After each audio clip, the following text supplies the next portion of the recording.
Ya yaradın ey kadir kudretli cebbar, armağanla koyayım oğul yadırım celalım. Nevşenim rayanla keremli abbar, permanla koyayım oğul yadırım celalım.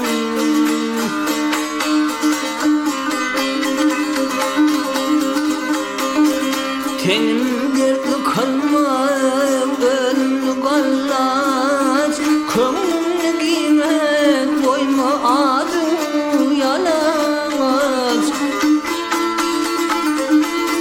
Zalime duş etmen amar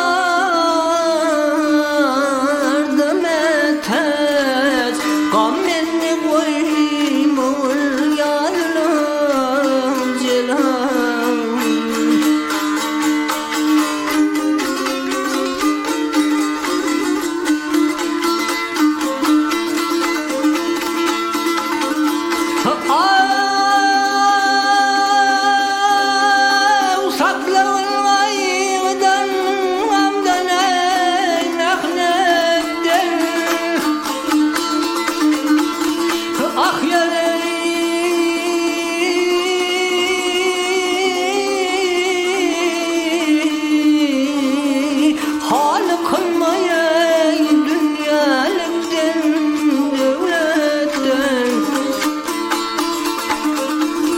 Namud etme ya şefaattan rahmetten, dermanla koyayım oğul yadırım celalım.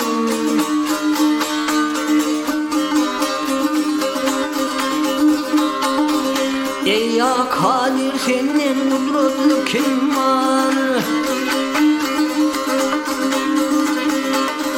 Ey ya kadir senin kudretli kim var? Keremin güçlüdür günahimiz yar.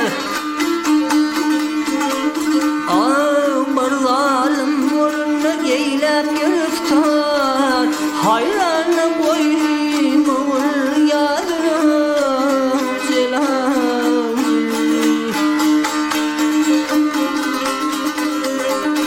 Mağtın muli şerhim oldu sanında, hayra döner arman koyma zanımda. Oğula hayır dost düşmanım yanında, şermenle koyayım oğul yadırım celalım.